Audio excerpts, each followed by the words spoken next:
Salut à tous. Je viens tout juste de terminer d'enregistrer le podcast avec Billy Rioux. Billy, qui est un fou personnage. Billy, c'est un homme des bois, c'est un aventurier, c'est un auteur. Son dernier livre porte sur le bushcraft, qui est super intéressant. On a discuté de ça durant le podcast. C'est un consultant historique également, donc c'est un passionné de l'histoire. Il a fait des expéditions de reconstitution historique qui sont incroyables. C'est un fou. Billy, c'est un pété comme je les aime. Je vous laisse découvrir Billy Rioux. Bienvenue à Voilà le podcast.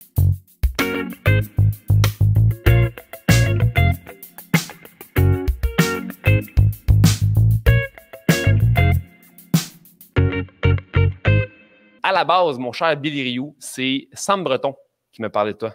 Oh yeah, Sam! Ouais, c'est bon Jack. C'est un bon ami à moi. Puis ces temps-ci, je suis en mode aventure. J'ai goût d'aller explorer les forêts. Mais mon côté homme des bois, là, c'est zéro. Là. Zéro. Fait que là, zéro plein de barre. Puis je dis à Sam Breton, tu sais, j'ai goût de faire ça. Puis il me dit, ah ben crime, je connais quelqu'un qui s'appelle Billy Rioux. Je pense que tu as connu au podcast de Patrick Groux. Des grands comiques quoi en plein ça avec Patrick Groux. Drette ça. Oh, je les ai emmenés dans le bois.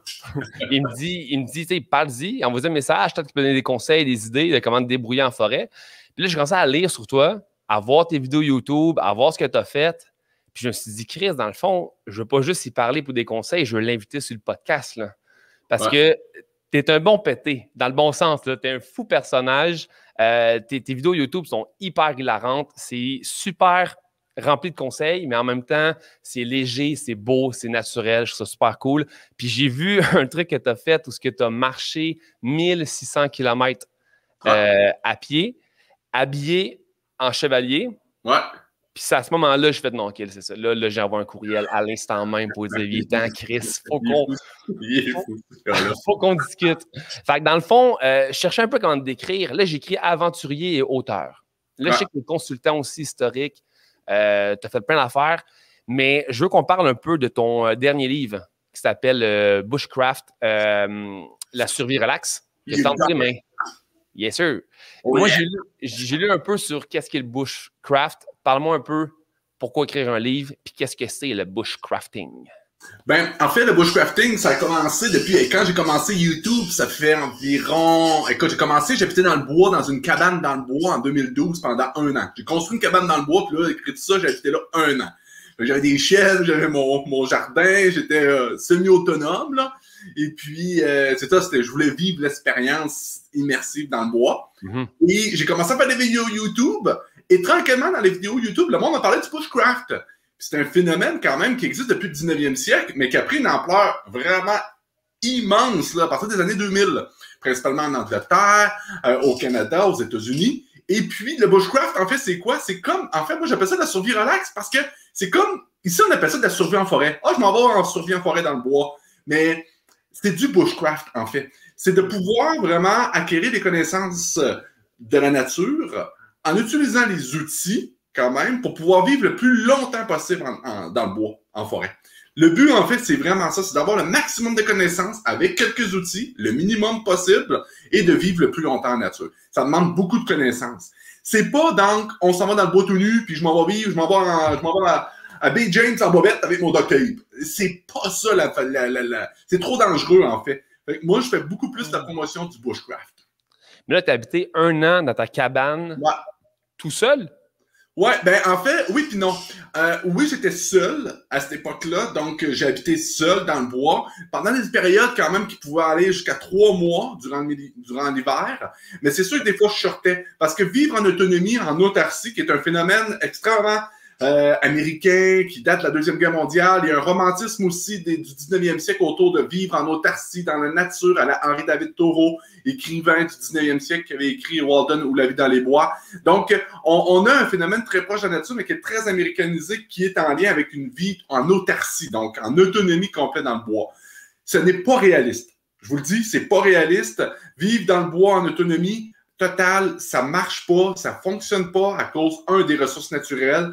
2, c'est terriblement difficile. Il faut vivre en communauté pour pouvoir accéder à une certaine autonomie, autarcie. Mais d'un autre côté, essaie de faire de la farine, mon homme. Dis, tu vas en pousser du blé avant de faire de la farine assez pour faire un pain, là. Puis tu vas le déguster, ton maudit pain. Fait Là, tu me dis juste de passer 1 an ou presque juste 1 mois dans une cabane, dans un shed dans le bois, je pense même pas que je peux le faire. Fait que de là à faire ma propre farine, mon chum, on est loin. On est loin. Il a dit, t'es way clair, là, pis t'es content. Waouh, mon blé!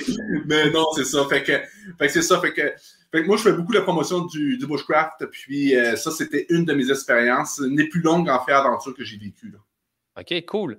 Puis, comme on disait, tu as une chaîne YouTube où tu fais plein de vidéos, tu donnes plein de conseils. Je t'ai vu construire un canot avec une bâche bleue et des branches. Je t'ai vu construire des radeaux, des trucs fous. Même tu donnes beaucoup de conseils de nourriture aussi, comment faire cuire ces choses-là, comment faire des genres de barbecue. C'est rempli de conseils. D'où vient l'idée, en fait, de vouloir faire des vidéos YouTube, de partager ça? Tu l'as dit, le mot. C'est la même chose pourquoi qu'on est aujourd'hui en train avec le podcast, puis c'est une chose, à mon avis, qui doit te motiver aussi, c'est le partage. Pour toi, c'est le partage à travers tes intervenants, les gens qui sont là. Pour moi, c'est le partage à travers la nature.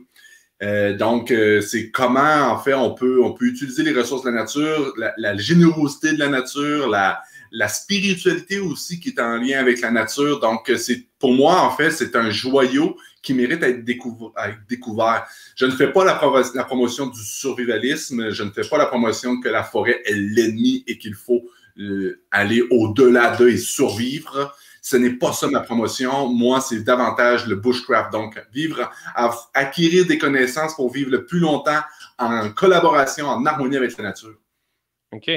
Puis à travers tes vidéos YouTube, est-ce que c'est toi qui te filmes toi-même, dans le fond? Tout le temps.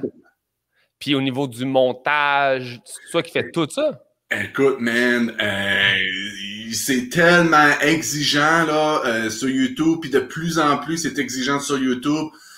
Donc, la compétition est extrêmement féroce. Moi, je l'ai fait vraiment parce que je continue vraiment à me motiver face à ce désir de partager aux autres, puis aussi mon enthousiasme, ma joie de vivre. Donc, fait que la vie est vraiment tripante en général, là, même si on vit des hauts et des bas.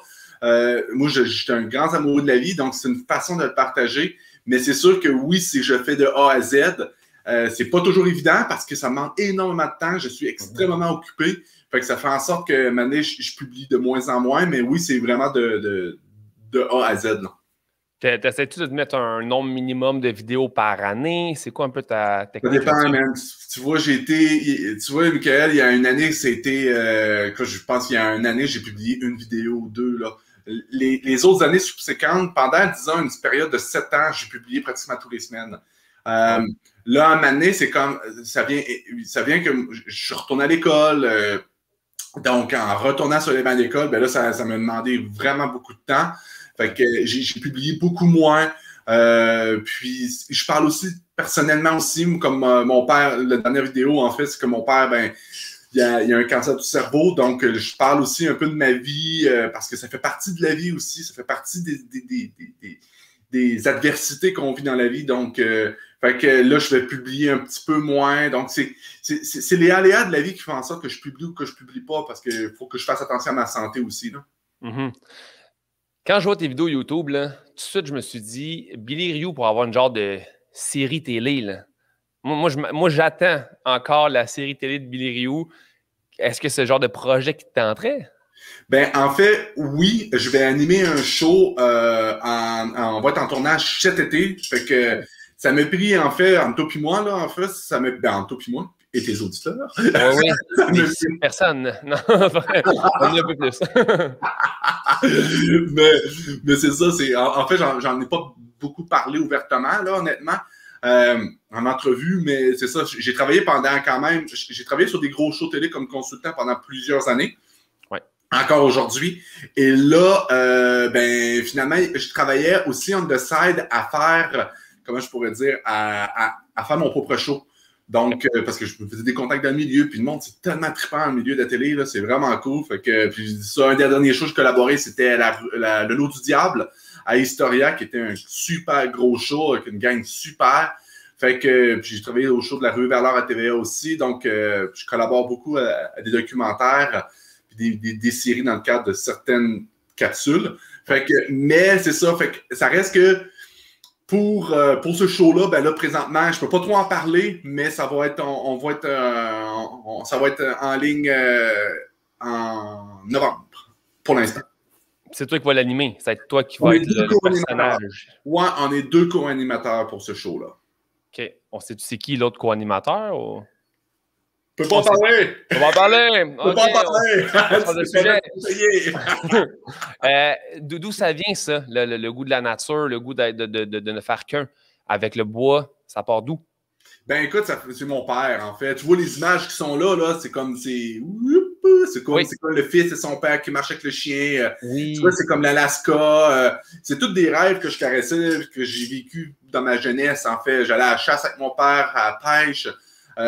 Et puis, mon premier voyage, en fait, c'était à 19 ans. Je me lançais sur le pouce pendant 1 an du Québec à l'Alaska.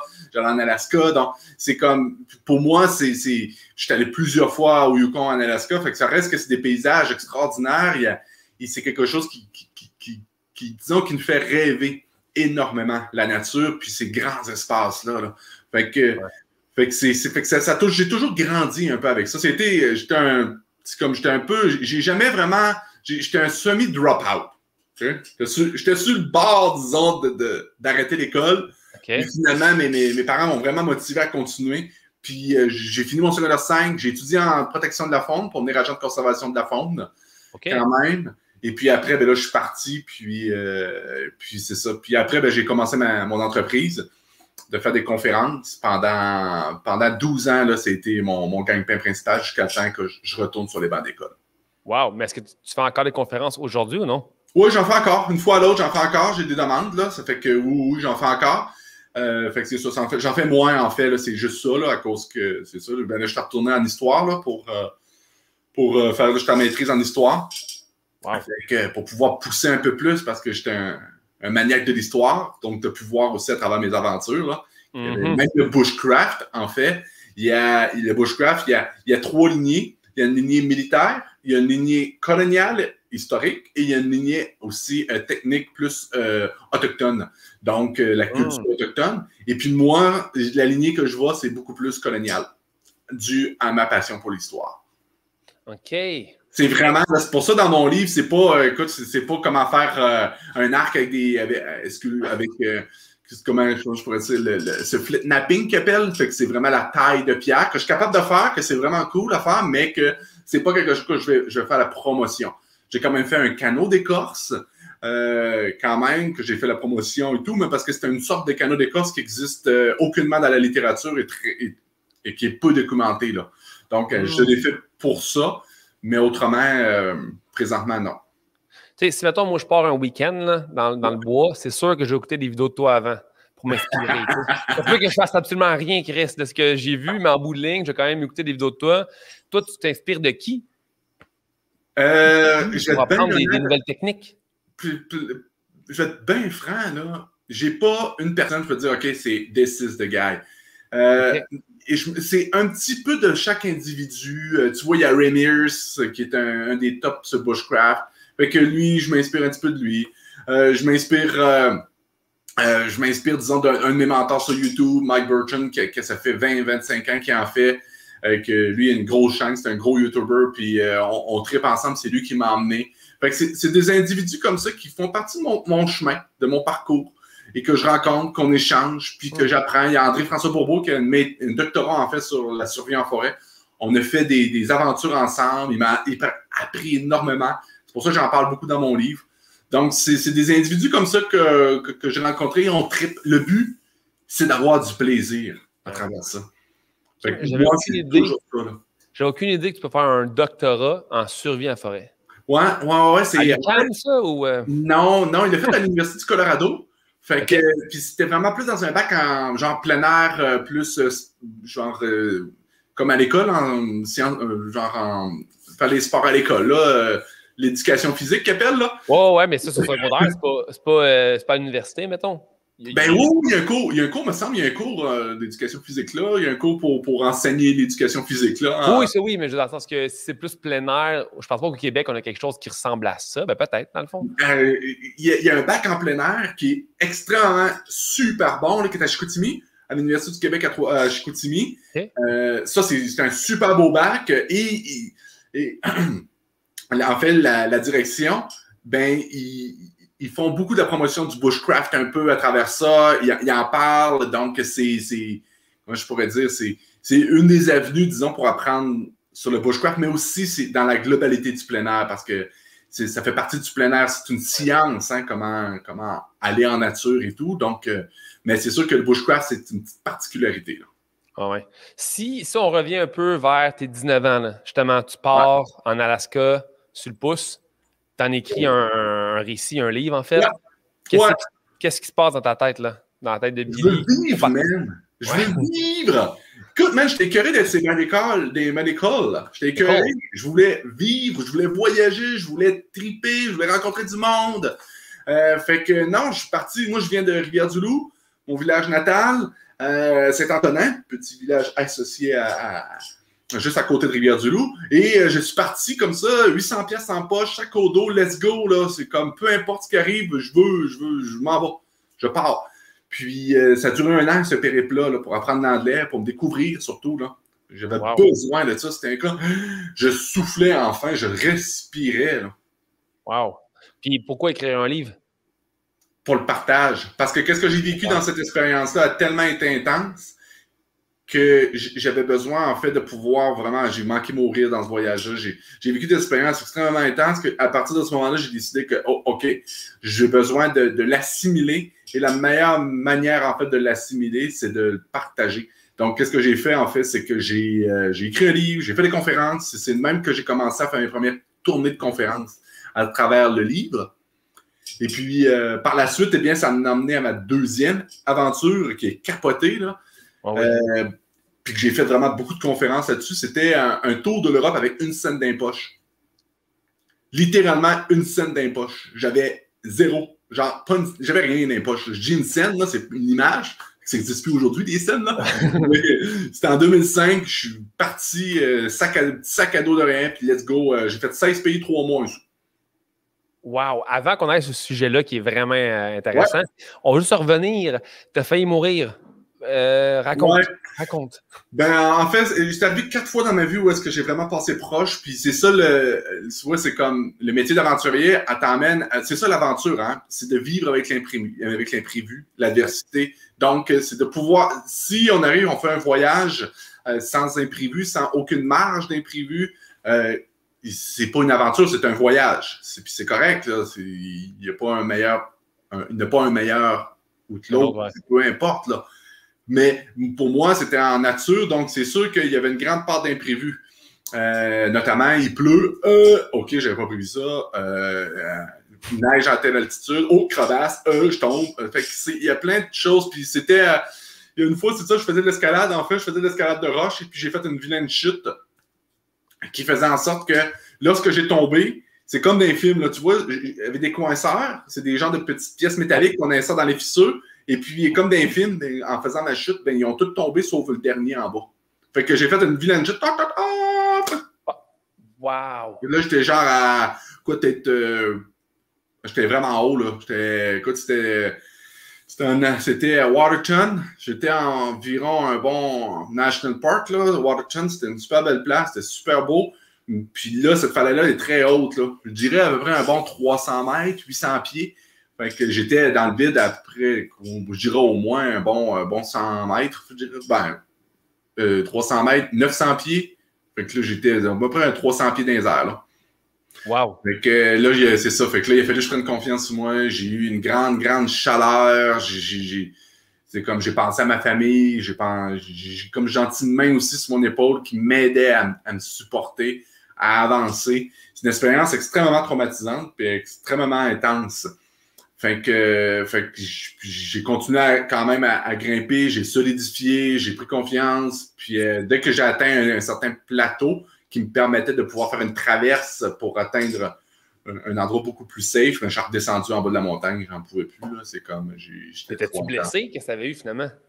Non, en fait, non, j'étais pas blessé. En fait, c'était vraiment juste la peur intense de se sentir vraiment juste au bout, là. C'est comme, puis c'était un petit, je m'en rappelle, c'était un petit, petit numéro 5, là. Fait que, Ouais. il était dans une craque, et puis, c'est ça. Fait que, puis là, lorsque je suis remonté, je sais pas trop donner, parce que là, il est juste assez pour il m'a soutenu, mais juste pour remonter, ben, c'est ça, il était sur le bord de partir, là. Fait qu'il a fallu que je me solidifie, il a fallu que j'étais blême comme un drap, j'avais peur, puis après, ben, pour atteindre l'autre plateau, j'ai grimpé solo, là. Wow. Parce que, fait que juste pour atteindre l'autre, j'ai mis des. Mais il n'était pas assez. Les placements, disons, n'étaient pas assez solides. C'était une roche qui était trop friable. En tout cas, fait que ça, c'est une. C'est ça. Quand j'étais en radeau, plus tard, dans une autre aventure, j'ai frappé des embâcles qui étaient des amas de bois sur une grande rivière, la rivière Yukon, qu'on appelle même le fleuve Yukon, et qui a une vélocité qui a 10 nœuds. Donc, c'est 30 km/h, ça avance. Là. Et j'ai frappé avec mon radeau, que j'avais construit un radeau en bois, qu'on m'a parlé tantôt, mais que j'avais vraiment frappé dans l'embarque, qui est un abat de bois, et mon radeau voulait aller en dessous. Fait que Wow. tout l'eau me poussait pour aller en dessous.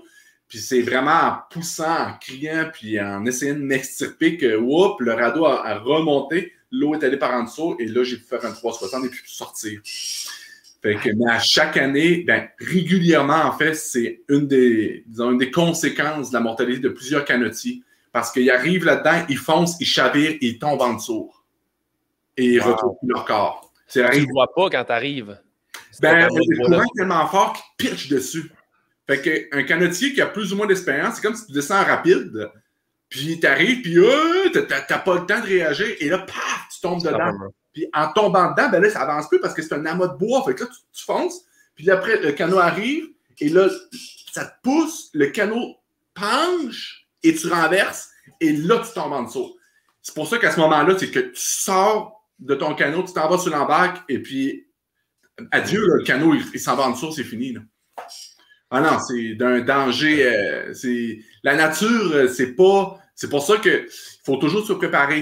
Mais il faut éviter, en fait, un aventurier qui est professionnel va avoir de l'expérience, mais aussi va avoir de la planification derrière ces aventures-là. Il ne faut pas se fier à ses propres capacités, à ses propres compétences, à ses skills.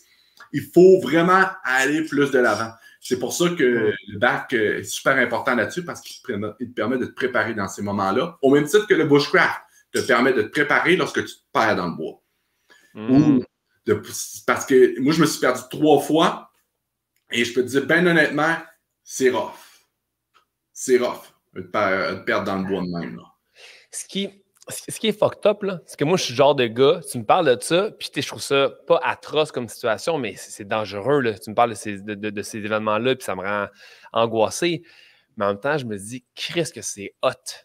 Puis, dans la mesure où c'est tellement vivant comme expérience, tu sais, quand moi, je pars en voyage avec mes amis, moi, il n'y a pas de tout inclus, il n'y a pas de... On sait exactement ce qu'on s'en va, tu sais, je suis très, très dans le... On va laisser la vie nous mener, on fait quand même attention, tu sais, aux endroits qu'on visite, mais ça reste que je suis quand même très dans...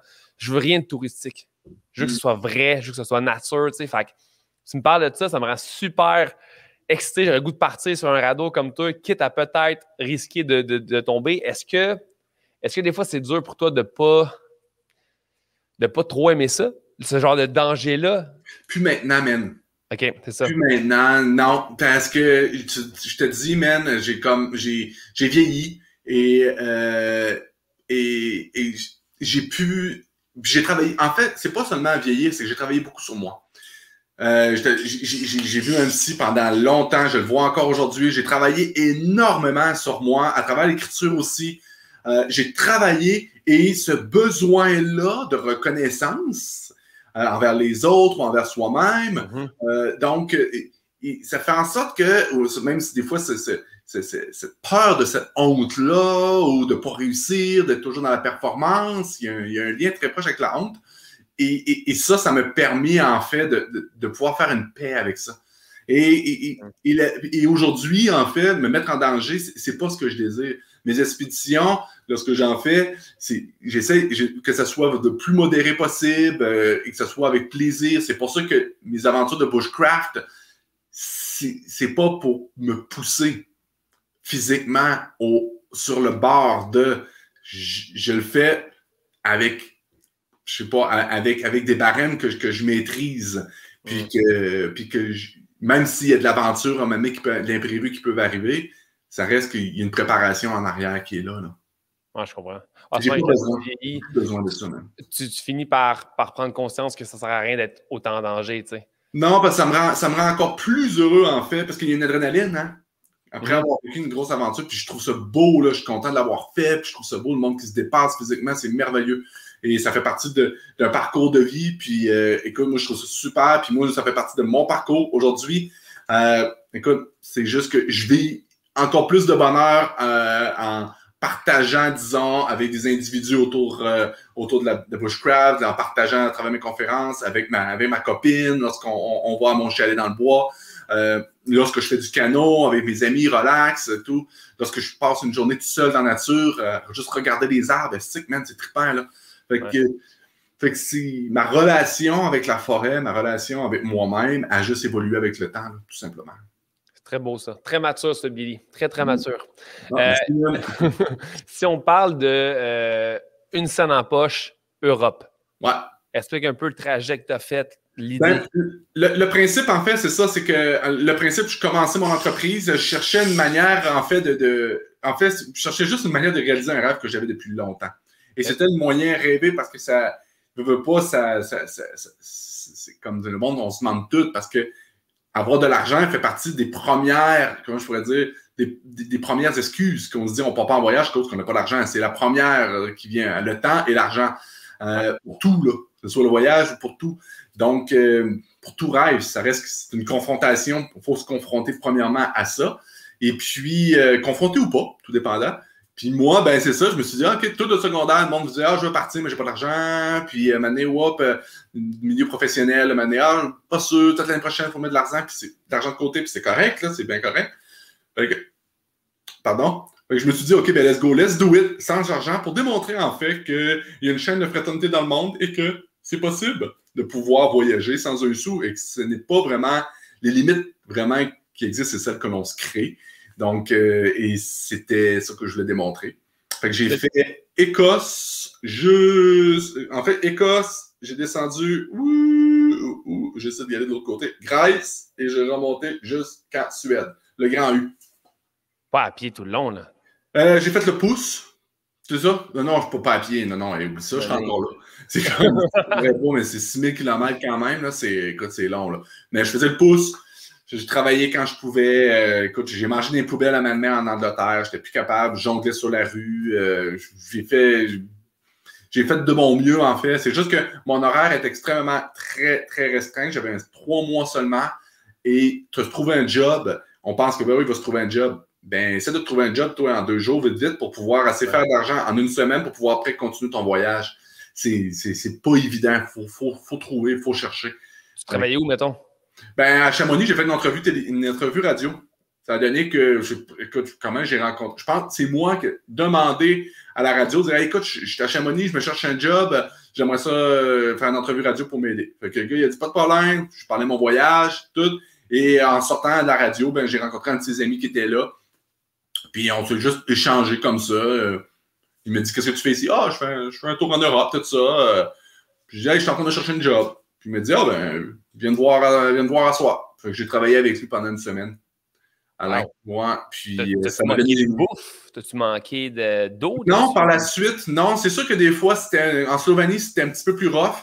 Mais je mangeais des patates dans les champs. J'étais en bicyclette. À l'époque, j'avais trouvé une bicyclette parce que ce qui arrive, c'est qu'il y a une section de l'Europe de l'Est que j'ai guidé une Américaine. En échange de nourriture, j'ai guidé une Américaine.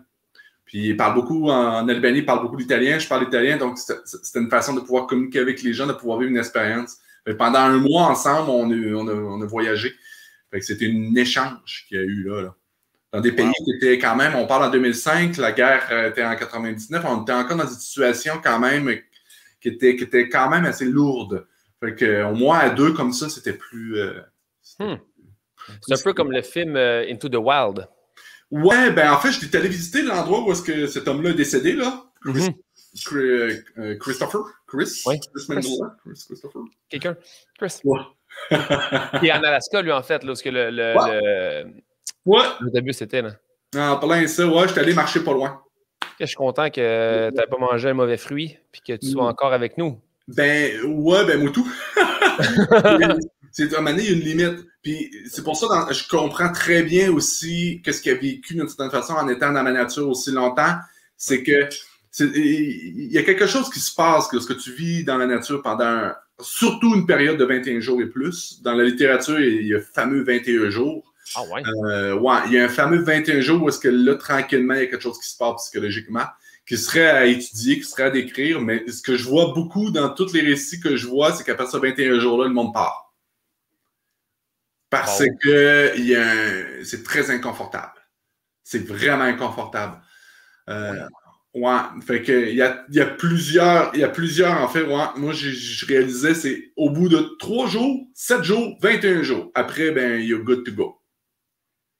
Fait que. Avant 21 jours, tu as des chances de t'en aller, puis après 21 jours, tu restes ou tu t'en vas? Ben, la majorité du monde s'en vont. OK, c'est ça. Ouais. Même quand les voyages au long cours sur des voiliers ou quoi que ce soit, en solitaire, après ce 21 jours-là, c'est comme si. Écoute, il faudrait que j'écrive davantage là-dessus. Je me suis toujours interrogé, il y a quelque chose à faire autour de ce 21 jours-là, c'est qu'on se rend compte que, il y a. Psychologiquement, moi, qu'est-ce que je chantais psychologiquement, c'est que tu es vraiment connecté à la Terre. Tu as un sens d'observation très aiguisé. C'est comme si tu entends beaucoup plus de choses. Tu vois beaucoup plus de choses. Comment je pourrais dire, ton rapport à l'environnement est beaucoup plus proche. Fait que, sans dire que tu es comme un animal, là, je ne suis pas comme un animal, mais on sent qu'il y a une connexion à l'environnement qui est très intense et qui devient inconfortable. Parce que là, c'est comme si tu es en train d'évoluer spirituellement, surtout là, psychologiquement aussi. Mais à un moment donné, c'est comme si tu évolues. Et là, à partir de ce moment-là, c'est comme, il y a un laisser-aller à faire.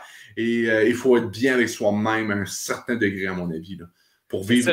Logiquement, on devrait être bien dans la nature après 21 jours. Je veux dire, l'humain. C'est une évolution. C'est vrai. C'est une évolution. Je dis pas qu'on est bien. Il y en a qui peuvent piquer une psychose au bout d'1 mois et demi. Puis il y en a qui l'ont fait.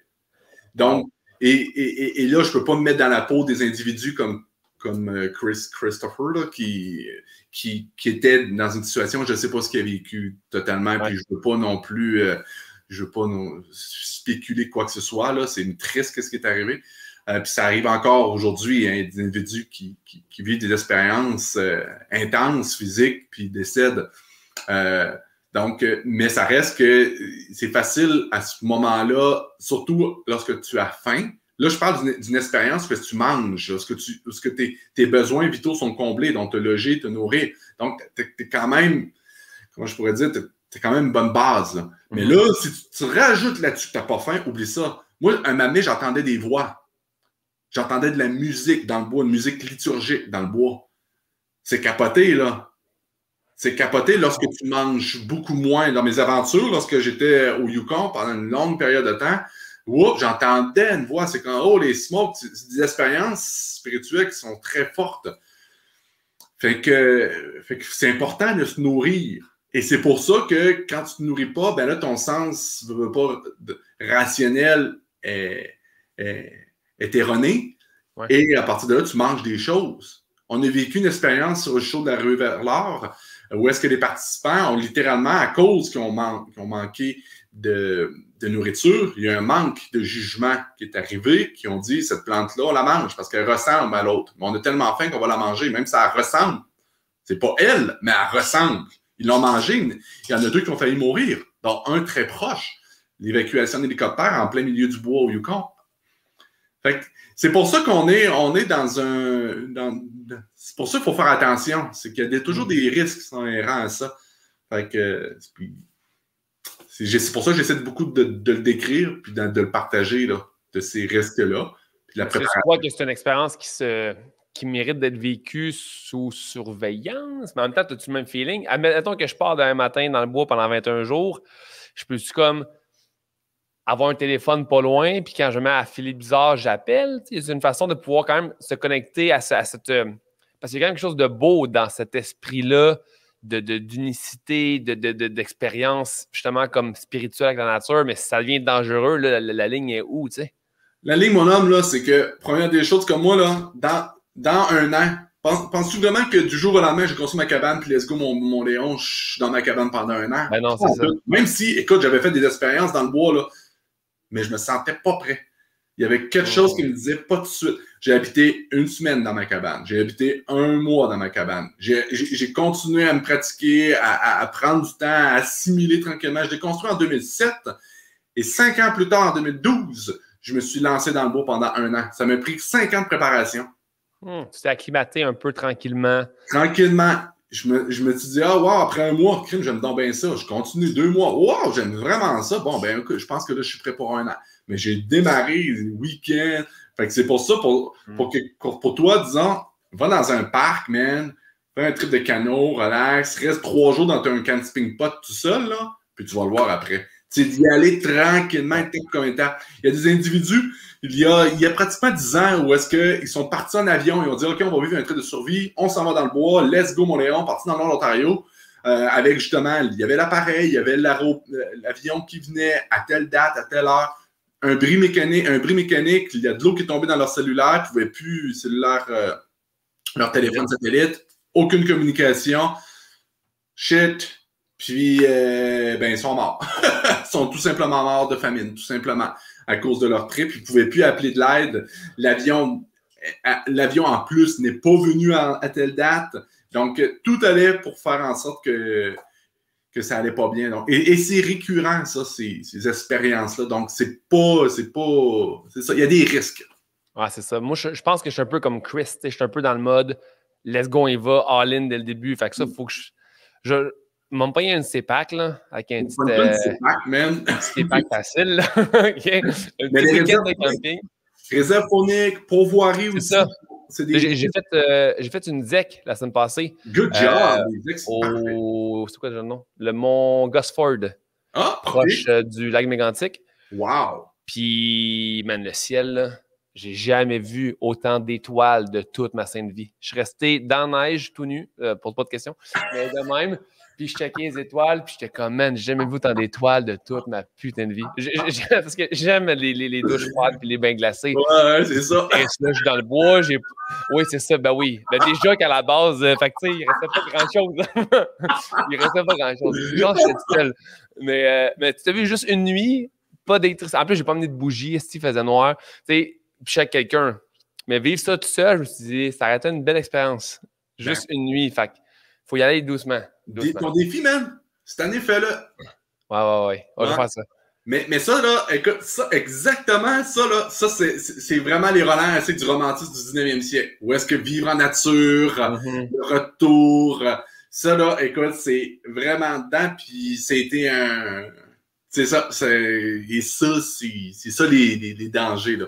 Ouais, je fais attention. Si on vient à toi, là, au lieu de parler de ma nudité en forêt, l'autre expérience que tu as faite, l'autre aventure que tu as faite, c'est la ruée vers l'or du Klondike. Ouais, en plein Klondike. Qui est une rivière, qui est un fleuve au Yukon? Ouais, en fait, en 1898, surtout en 1896 que ça a commencé, 1898, ça a été le gros boom, en fait. Il y a eu vraiment un gros boom, là, l'hiver 1897-98. Donc, ça s'est vu partout. On était à la fin de la récession économique, donc au début de la belle époque qu'on appelle. Fait qu'on était dans une époque où est-ce que, le monde n'avait pas d'argent. On avait besoin quand même d'avoir des rêves parce que durant les 10 dernières années, ça a été très difficile, du point de vue économique. Donc, les médias arrivent, en parlent. Le Klondike, il y a tellement d'or, vous vous penchez, mettez de l'or dans votre seau, revenez, vous allez être riche. Donc, c'était aussi clair que ça, aussi simple que ça pour aller chercher de l'or. C'était pas la vérité, on s'entend, mais l'information avait été mal partagée. Mais ça créait un boom incroyable. C'était la plus grosse ruée vers l'or, en fait, du Canada. Donc, il y a eu la Californie en 1849, il y a eu celle-là de Caribou en Colombie-Britannique en 1868 environ, et en 1898, il y en a eu un au Klondike. Au Québec, il y en a eu une en Beauce en 1860-66 dans ces années-là. Il y en a eu quand même une petite, mais le gros vraiment là a été vraiment au Yukon. Fait que c'est ça, fait qu'on parle vraiment, il y a plusieurs chemins en fait. Là. Il y a eu environ 7 chemins où est-ce que les gens allaient. Il y en a même qui partaient de Montréal à pied et qui se rendaient jusqu'au Klondike sur plus de 8000 km. Là. Donc, c'est traverser des prairies et tout, c'était capoté. Là. Donc, c'était vraiment là, assez intense. Là, comme on était au début du... C'est comme le chemin de fer a été terminé de construire en 1885. Donc, Mané, c'est comme il partait jusqu'à Winnipeg, puis à Winnipeg, ben, après, il prenait des genres de grosses charrettes là, en bois, là, le Red River Cart, là, les charrettes de la Rivière-Rouge. Puis là, il partait, puis ça faisait un Dakar. Tout le temps, il devait huiler, là, tout le temps. Là. Mais là, il y avait de la pluie, de la boîte, là, c'était épouvantable. C'était super bien documenté, ça, c'est une super belle épopée. Wow. Donc c'est ça. Fait qu'en 1898, principalement, là, je suis un petit peu trop enthousiaste, là, parce que là, si j'ai parlé, c'est beaucoup plus, avec les charrettes, c'était beaucoup plus la rue vers l'art de la Colombie-Britannique, principalement, où est-ce que le chemin de fer n'était pas construit à cette époque-là. En 1898, le chemin de fer est construit. Donc, à partir de Montréal, les gens pouvaient parler jusqu'à sur la côte ouest, prendre un Vancouver, prendre un traversier ou un grand bateau pour se rendre à Chicago au Alaska. Et de l'Alaska, il y avait un périple de 53 km qu'on appelle le sentier de Chilkoot. Et au terme de ce sentier-là, eh bien, il y avait une rivière, il y avait un lac, le lac Bennett, et qui se jetait dans la rivière Yukon qui menait jusqu'à Dawson. Fait que pour faire une histoire courte... Billy, juste t'interrompre. Tu serais un prof d'histoire, là, mon chum, là, d'une qualité. Hey, mon gars, tabarnak. Je suis pas un fan d'histoire, mais là, tu me parles, là, puis là, j'ai le goût de m'asseoir dans une classe. Okay, ouais, mais je connais pas le corpus, là, mais là, c'est pour falloir que j'insère toutes ces aventures-là. Mais non, c'est ça, c'est que je travaille sur des projets vraiment trippants, là, en archéologie, puis écoute, des super beaux trajets. Présentement, on travaille sur la contrebande d'alcool. Wow. Au 20e siècle. Il y a des fouilles archéologiques aussi qui sont privées avec l'Université du Québec à Rimouski, parce que présentement, j'étais à la maîtrise ici, à Rimouski. Donc, fait que c'est ça. En fait, au Klondike, moi, j'ai construit un radeau à partir de Whitehurst pour descendre tout le fleuve Yukon sur 700 km jusqu'à Dawson City, là, pour aller chercher de l'or. T'en as-tu eu de l'or? Ouais. Gelé. Ouais, je te le jure, man. Écoute, au début, mon premier voyage, j'ai trouvé beaucoup de poudre. OK. Fait qu'il y a de la poudre qu'on peut trouver à certains endroits. Mais le deuxième voyage, surtout dans le show télé, lorsque j'étais sur le show de la rue vers l'or, à TVA, dans ce show-là, écoute, parce que j'étais consultant, fait que moi, j'allais sur place, puis j'ai encore des amis là-bas. Et puis, j'avais disons, un accès VIP avec des gens qui ont des concessions présentement minières sur place et qui trouvent de l'or. Écoute, par exemple, j'avais vu, qu'il y a un gars super cool, les cheveux longs, il manque des dents dans la bouche, des grosses lunettes. Puis là, il m'a dit, hey, comment ça va, tout ça? Puis là, il arrive, puis là, son bucket, là, il y avait un bucket, là, en plastique blanc. Dans le fond, là, c'était rempli, il y avait ça d'or, ça de pépites. Fait que, c'est ça, c'est la paye qu'on a eue de notre journée, là. Fait qu'il y en avait, là, il y avait une pépite autour là, qui était haute de même, qui valait au moins 20 000 $. Juste là, tuc! Fait une grosse pépite, là. Il était vraiment trippant. Puis il y en a, j'ai même vu là, des tunnels, des trous dans la terre, c'est le pergélisol. Fait qu'il creusait, il mettait des morceaux de salopette dans ces murs-là. Je sais pas pourquoi, à certains endroits, ça devait manquer s'écrouler, je sais pas. En tout cas, des morceaux de salopette, puis là, il rampait là-dedans, puis là, il sortait de la terre comme ça. C'est des trous, comme des trous de verre de terre géant. Puis, il y avait de l'or là-dedans, là. Fait que j'en ai trouvé beaucoup grâce à eux, mais sur place, c'est vraiment de la poussière. C'est vraiment la poussière d'or qui est le plus facile à trouver. Mais là, tu es parti, tu as construit un radeau parce que à la base, le gars qui a fait ce... Tu as comme suivi le chemin du monde qui faisait ce chemin-là en radeau. Qu'est-ce que tu avais comme équipement pour survivre? C'est quoi le... C'était une reconstitution historique, donc je me basais sur l'équipement qu'il y avait dans les années 1800. Puis qu'est-ce qu'il y avait en 1800? Et écoute, il y avait hache, théière, il y avait des équipements un peu comme qu'on voit nos grands-parents ont. Là. Il y avait des choses quand même qui sensiblement... Il y avait une grande scie, qui était une scie longue de 6 pieds, qui est sur un chevalet, donc qui se faisait en bois. Il y avait un gars en haut, un gars en bas. Et cette grande scie-là faisait en sorte que ça sciait des planches. Fait que sur le chevalet, il mettait des gros morceaux de bois. Il sciait des planches comme ça. Fait que moi, j'ai scié les planches de mon radeau comme ça.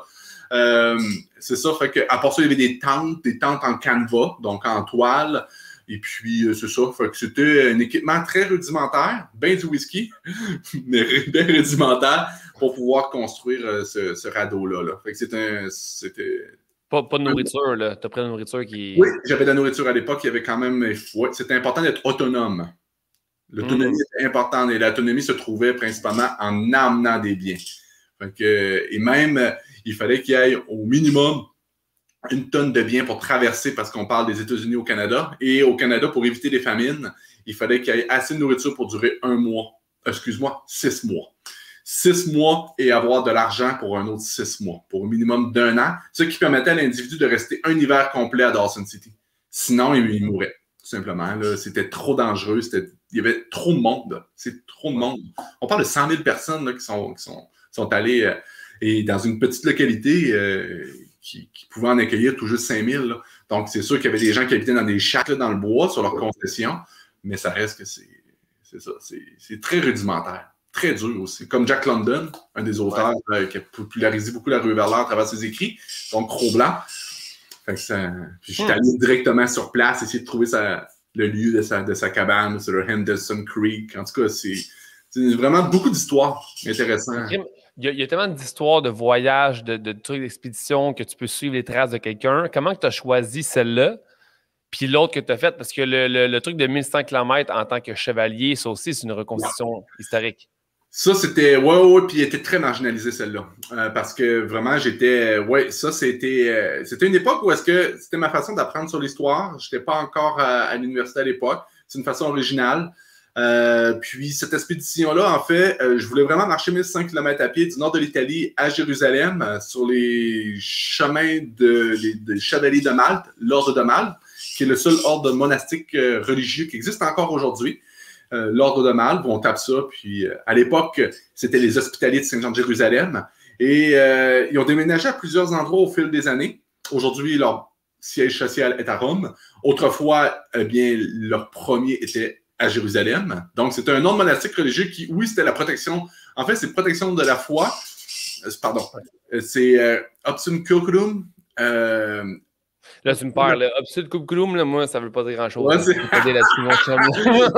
c'était leur titre, en fait, ou plutôt leur mission. Assurance.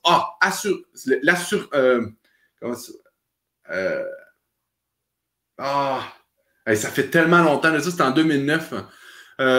C'est comme protection de la foi et puis protéger les pèlerins aussi. Là. Je ne me rappelle plus exactement, mais c'est ça. Fait que leur but, c'était autant de protéger les pèlerins vers la Terre Sainte en pleine croisade, mais aussi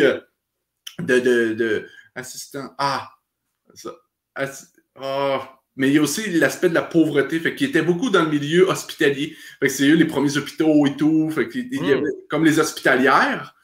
Donc, les hospitalières qu'on entend un peu dans l'histoire, c'était un lien direct là, avec les hospitaliers, dont les sœurs bénédictines aussi. Donc, il y a un lien qui est très proche de hospitalier. Donc, assistance... en tout cas, donc, il y avait une assistance, en fait, des pauvres et puis protection de la foi, là, en fait. Fait que c'est ça, fait que ça m'a toujours intéressé. Fait que je me suis dit, OK, ben let's go, je me lance à pied. J'ai fait 1600 km à pied en utilisant le plus possible quand même les moyens de l'époque, qui étaient les bateaux. C'est sûr qu'on n'a plus des bateaux comme l'époque, fait que j'utilisais des traversiers, mais habituellement, je marchais tout le long. Il y a juste une fois, pour aller de Malte à Chypre, j'ai utilisé l'avion. C'était le seul moment, il n'y avait pas vraiment de bateau qui se rendait aux deux, qui était vraiment la traversée de la mer Méditerranée. Mais après, rendu à Chypre, c'était un autre. Je visitais en fait les lieux où est-ce que leurs sièges sociaux ont été depuis leur fondation jusqu'à aujourd'hui. Y a-t-il d'autres expéditions, d'autres justement reconstitutions historiques que tu aimerais faire? Non, c'est terminé. Les reconstitutions historiques sont terminées. Principalement, j'ai atteint un nouveau show. C'est comme si, à un moment donné, à chaque 10 ans, je change. Là, je suis plus dans le bushcraft. Fait que c'est beaucoup plus... Je termine mes études qui sont super intéressantes, mais aussi très exigeantes. Fait que je fais beaucoup de la recherche présentement. Fait que c'est ça qui me motive. Je suis dans l'écriture d'un nouveau livre aussi, qui est en lien avec le bushcraft, plus en lien avec la nourriture. Donc, comment cuisiner dans le bois, sur le feu. Fait que là, on est en train de regarder ça tranquillement. Fait que c'est ça. Fait que je suis dans ben des projets.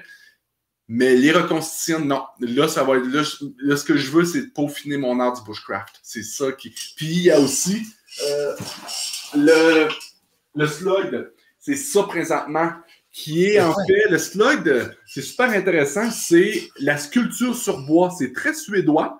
C'est un art, en fait, utilisé, sculpté à travers les matières premières, donc les ressources naturelles, sculpté avec des outils à la main seulement. Et c'est un art en Suède qui a été extrêmement popularisé à la fin du 19e siècle par un individu qui était même dans les écoles. Et aujourd'hui, écoute, c'est un des maîtres, c'est ça. Wow! J'ai même... je m'en suis fait une ici, là, une petite poivrière. Oh shit! Fait que, ouais. Fait que mon chum, Pat Laperrière. Oui, je connais, oui, Pat, oui, l'ami à Sam. Ouais, c'est un de mes bons chums. Lui, le bois, il connaît ça, là. Lui, il exploite le bois, là. Ah, lui, c'est un vrai gosse de bois, lui, là. fait que c'est ça. Fait que, moi, j'ai pas encore montré à Pat, là. Faudrait que je lui montre, là, mais c'est ça. Fait que lui, il est plus avec les outils modernes. Ouais. Fait que là, moi, c'est vraiment beaucoup plus avec les outils à la main seulement. Fait que j'utilise mes couteaux. Tu vois, par exemple, le couteau qu'on utilise le plus, c'est celui-ci. Fait que vraiment pour sculpter dans les détails. On a la hache, bien sûr. Puis j'ai plein de couteaux, puis plein de choses là, autour. Donc, fait que c'est ça. Là, présentement, c'est ça mon trip. Je me dis ça, la cuisine. Y a-tu des talents ou des skills que tu maîtrises moins en forêt que tu aimerais mieux contrôler? Présentement, c'est surtout ça. C'est que ça demande énormément de temps, là. La sculpture sur bois. Ça demande vraiment beaucoup. Fait que moi, c'est ça. Là, présentement, c'est quoi? Parce que dès que tu maîtrises davantage, dès que tu maîtrises davantage sculpter avec les couteaux, ouais. Tu sais, il y a une manière de tenir un couteau, c'est comme, il y a différentes techniques. Dès que tu commences à mieux le manipuler, ça facilite les choses, le trait est beaucoup plus lisse. Puis, lorsque tu arrives en nature, il y a une spontanéité qui est beaucoup plus, je pense, qui est beaucoup plus spontanée. c'est plus fun. Fait que c'est ça. Le reste, il y a beaucoup de choses encore que je vais apprendre. Les abris, j'en ai maîtrisé beaucoup. Il y en a c'est ça, il y en a qui sont plus illusoires, il y en a qui sont. Tu le vois sur YouTube, là, je trouve ça beau, là, le monde triple, c'est super cool. Là. Mais il y en a qui sont beaucoup trop. C'est ça. Moi, j'y vais avec notre touche historique, qu'est-ce qui est le plus efficace en lien avec l'énergie qu'on met. Parce que je peux construire un château, là, je peux construire un bug-out qu'il appelle énorme, là, avec un château en rondin si je voulais. Là. Mais c'est pas efficace, à mon avis, pour moi. Moi, je préfère vraiment trouver le minimum pour pouvoir vivre le plus facilement et le plus longtemps en nature. Y a-t-il une place au Québec où on donne une genre de place que tu vas pendant une semaine apprendre un genre de camp d'entraînement de survie en nature? Et présentement, je vais être bien honnête, présentement, non. Il y a beaucoup d'écoles, dont les Primitifs, super belle gang. Il y a Red Bear aussi, qui est une autre école de survie. Mais par rapport avec la mentalité du bushcraft, pas vraiment. Puis c'est pas évident parce que ça demande beaucoup de... Comme j'ai réalisé avec le temps, parce que j'en connaissais pas. Puis encore aujourd'hui, j'en connais pas. Il y a plein de choses encore à apprendre. Ouais. Puis je me rends compte qu'il y a vraiment... Plus j'apprends, plus je me rends compte qu'il y a une particularité au bushcraft qui n'est pas toujours exprimée. Parce que bien souvent, il y en a beaucoup que leurs enseignants viennent des États-Unis. Et aux États-Unis, bien souvent, c'est très axé sur un bushcraft qui est très militaire. Donc, on a une relation ou très primitive. Donc, on a une relation qui n'est pas la même chose, qui est plus très américaine. Donc, le pouvoir de l'humain contre la nature. Fait que c'est tout le temps versus, contre. Et c'est pas ce que c'est avec l'aide. Puis c'est pour ça, moi, je dis, si là, tu t'en vas, là, mon Michael, dans le bois, à CEPAC, puis dans le ZEC, puis ça te fait chier, puis qu'il pleut, puis que t'as peur, tu sais quoi? Retourne chez vous, mon homme. Va prendre un hôtel. Mais l'année prochaine, tu vas avoir le goût de recommencer. Parce que tu n'auras pas été poussé trop loin. C'est lorsqu'on va pousser trop loin que là ça ne te tente plus, là, puis ça ne te tente plus pendant un méchant bout. Tu te dis, j'ai réussi, mais t'as pas une impression d'avoir du fun. T'as pas l'impression d'avoir satisfait ton cœur d'enfant là-dedans. Fait que c'est une étape à la fois. C'est pour ça que... Fait que c'est ça. Fait que, mais c'est des belles écoles, c'est des beaux endroits pour ça. Mais présentement, pas encore. Parce qu'il y a... Cet été, j'ai une idée en tête qui se concrétise peu à peu d'un parcours que je veux faire en vélo pour ramasser des fonds avec des amis. Mais ce parcours-là va être dans des routes où on va devoir camper sur le bord de la route, qui est de la route en gravelle, genre. Là. Ah, à Fermont? Comment? À Fermont? Non. Ah non, pas Bécomo Fermont? Non. Mais j'ai pensé à ça. Toi, tu parles de la route 389, je sais pas trop, là. Mais ça... La trans-labradorienne, ou je sais pas trop, là. Ouais. Ouais, ben ça, c'est une folle route. En plus, cette route-là est fermée en hiver, tellement qu'elle n'est pas praticable, mais en été, elle est ouverte. Elle en fait la même. Mais tu passes à côté des Monts-Gros, genre, là. Ouais, c'est direct là. Ouais, j'ai pensé à ça. Un, dénivelé trop intense, un petit peu. Okay. Je pense que moi, physiquement, je pourrais être prêt. C'est quand même dans 5 mois environ que je vais le faire, fait que je vais être prêt. Mais mes amis, c'est beaucoup d'artistes. Pas que les artistes ne sont pas en santé, là, mais c'est des gens qui passent beaucoup de temps sur leur carrière, un peu moins sur leur aspect physique. Moi, j'ai la chance d'être entraîneur privé. Fait c'est ma job. Fait que moi, c'est facile pour moi d'être plus en forme. C'est comme un peu dans mes gènes. Fait que eux, j'ai peur que ça soit. Puis comme tu dis, il ne faut pas que ce soit tellement trop dur qu'il n'y ait aucun plaisir qui se passe là-dedans. Fait que ce chemin-là. Seul, man.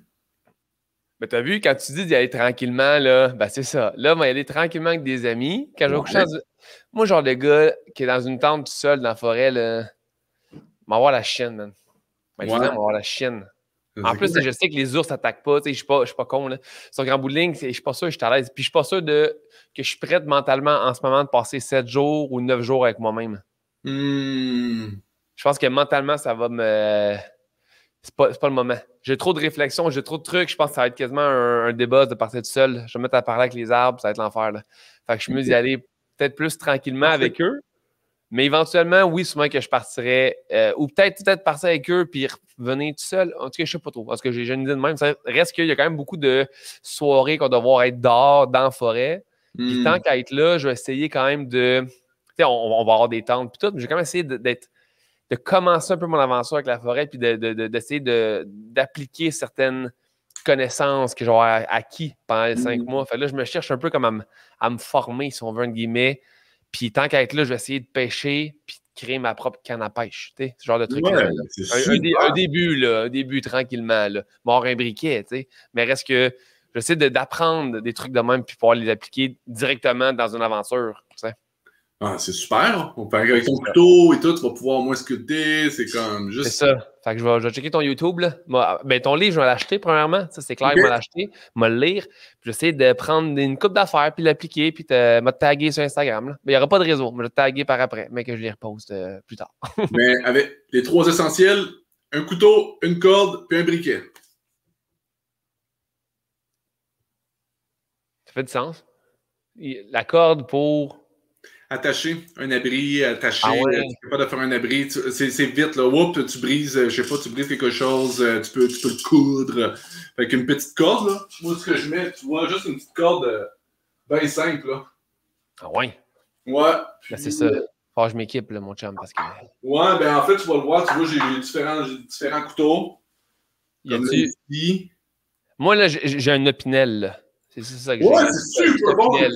C'est fancy, un opinel, tu sais, c'est cool. Mais en forêt, je sais pas à quel point ça va m'aider. Oui, ça. Oui, c'est super. Tu en as des petits, tu en as des plus gros. Ah ouais, c'est super. Là. Ça s'aiguise super bien aussi. C'est un bon acide inoxydable aussi. Là.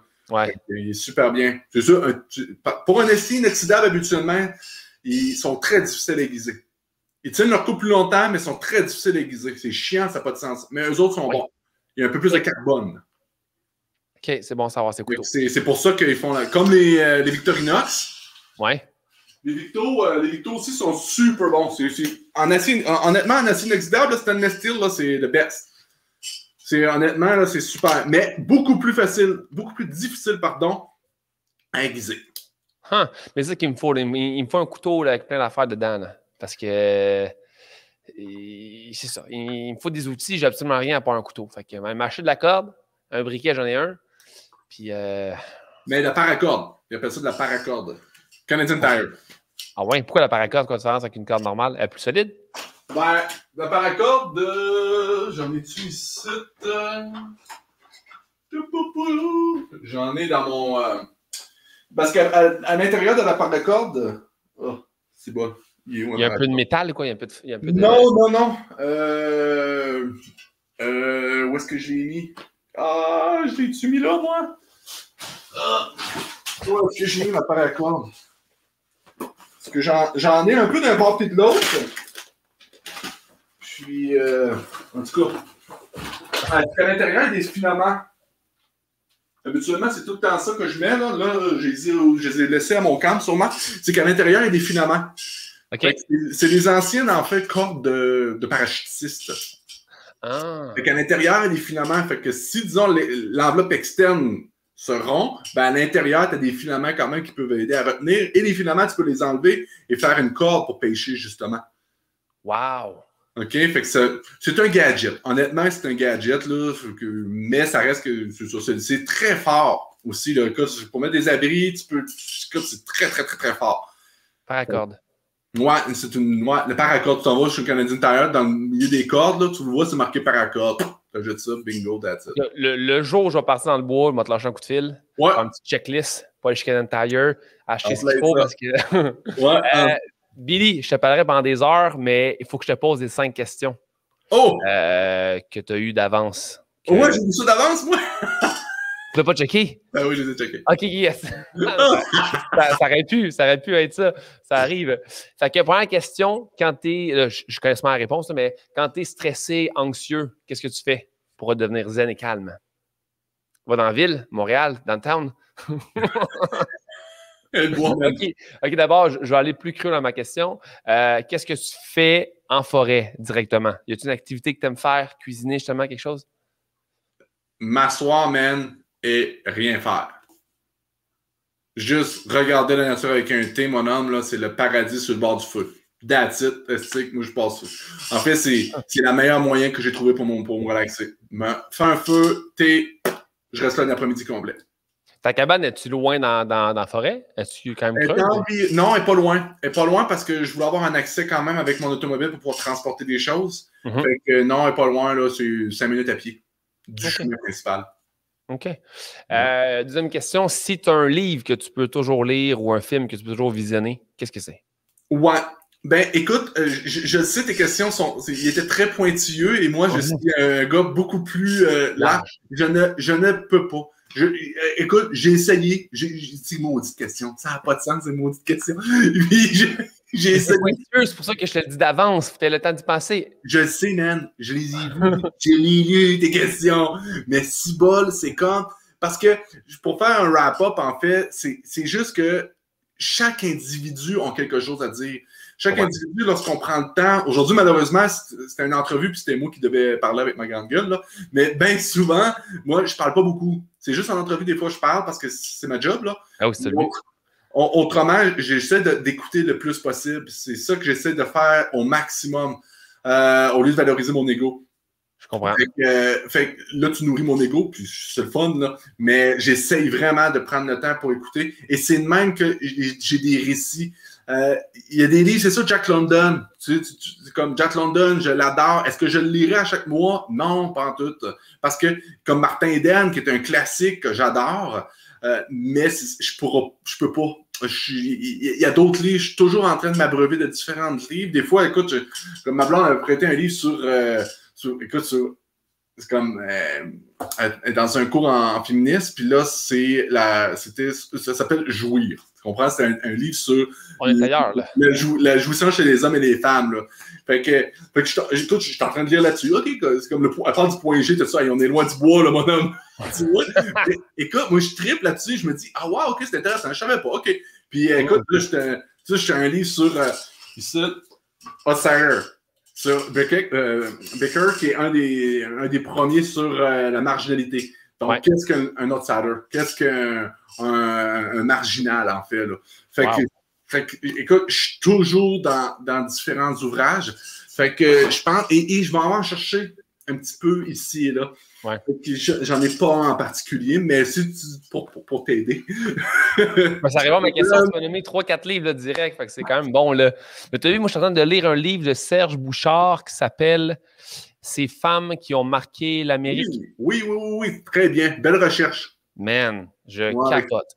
Je capote. Ça ramène un peu justement au temps des coureurs des bois et tout ça. Puis on dirait que je réalise que, vu que je suis plus vieux, j'aime plus l'histoire qu'avant. C'est le genre d'histoire qu'au secondaire, on nous parlait, tu sais. Puis ça me parlait pas. Moi, Champlain, la découverte. Mais là, je lis Montréal, comment c'était dans le temps des cabarets, dans le temps de tout ça. Puis ça me parle. On dirait plus je vieillis, plus j'aime l'histoire. Fait que je pense que ça brevet de plein de passages de livres différents. Ça aide à avoir une vision aussi globale de plein de choses. Fait que, en plein ça. Ouais. Puis non, Serge Bouchard, c'est ça. Là. En plus, sa femme, malheureusement, est décédée. Là. Fait que c'est quand même triste, mais c'est un grand monsieur, là, honnêtement. Puis, avec sa femme, il a fait un beau livre. Si, attends, il écrit avec sa femme? Oui, si je ne me trompe pas, sur le dessus, c'est vraiment une recherche qu'ils ont faite à deux. Wow, c'est bien ça. Ouais. L'autre question, là, dis-moi, donne une réponse pour ça. Si tu invites quelqu'un à un podcast inspirant, qui t'invite? Oui, encore là, c'est ça. OK, là, nomme-moi dans 3 qui te vient l'idée live. Écoute, man, c'est vraiment intense, là. Je vous te dis, hein, j'ai pas un individu que je peux dire. Puis j'ai eu la chance quand même de rencontrer beaucoup d'individus qui m'ont inspiré, mais pour dire que je veux parler avec eux autres, puis c'est eux autres. Puis, fait que, écoute, nomme-moi une ou deux personnes que tu as rencontrées dans ta vie, connues, pas connues, on s'en fout, qui t'a inspiré. Moi, je dirais mon père, tout de suite. C'est beau. C'est juste ça, man. C'est comme, that's it. C'est très beau. OK. Question de peinture. C'est Billy qui est un grand peintre. Là, si tu avais à peindre le bonheur sur une toile, qu'est-ce que ce serait? Réponds à celle-là, Billy. Une toile blanche, man. Tu es le deuxième qui me répond ça. Pourquoi? Parce que c'est un repos. C'est une découverte de sa créativité personnelle. C'est une porte sur le monde, une porte sur soi-même. C'est toi qui peux la créer par la suite. Tu peux tout faire avec. T'as pas à aller derrière, d'aller peinturer par-dessus ou d'aller réécrire par-dessus quelqu'un qui a déjà créé. C'est une ouverture vers ta créativité, vers ton toit là, intérieur. Là. Ça, là, c'est une très belle réponse, Billy. Très, très belle réponse. Dans la question, c'est 60 secondes pour parler à la terre entière. Qu'est-ce qu'on entend de Billy? Oh my God. Ouais, ça aussi, c'est une autre grosse question, en fait. Moi, je pense, en fait, depuis longtemps, c'est comme... Pour moi, c'est toujours été important de réaliser ses rêves, en fait. Mais aujourd'hui, je me rends compte qu'au-delà de ça, c'est beau réaliser ses rêves, mais c'est une étape 1. Parce que derrière ça, c'est une découverte personnelle. C'est d'apprendre à se connaître, c'est d'apprendre à s'aimer, à se respecter, à connaître sa structure interne et aussi externe et de voir qu'est-ce qui te fait passionner, vivre, en fait. C'est ça, la vie. Fait, moi, ce que je propose, ce que j'aime dire, c'est juste vivez ce que vous avez à vivre, vivez ce que vous êtes intérieurement. Comme toi, avec ton podcast, Let's Go, Let's Do It, c'est comme, moi, je trouve ça super cool, puis c'est pour ça que je voulais t'encourager aujourd'hui, Michael, parce que je trouve ça vraiment super de donner la chance aux autres de pouvoir s'exprimer, et ça, pour moi, c'est la base pour découvrir notre mission de vie. Là. Ouais, je pense que tu as un bon point dans le sens où donner des rêves, se mettre des objectifs précis, c'est le fun, mais ce qui est beau, c'est tout ce qui va avec, c'est le cheminement vers le rêve, c'est là que tu t'apprends à te connaître, comme tu dis, puis à voir quel aspect de toi-même tu n'avais pas conscience. Si tu ne mets aucun rêve ou aucune passion, souvent, tu serais juste quitté. Tu n'apprends pas à découvrir puis à t'améliorer ou à avoir des bonnes réflexions sur quitter puis tout ça. Fait que c'est très beau, Billy. Ouais, c'est la base. Billy, ce fut vraiment, vraiment nice. Si je passe dans le coin de Rivière-du-Loup, Calice, je te lâche un coup de fil, man. Oh yes! T'es hyper inspirant. Ta joie de vivre, ton delivery. Va-t'en en prof, s'il vous plaît. Va-t'en en prof une couple d'années. Puis je te jure, Billy, si un jour t'es prof, je me relance dans l'école.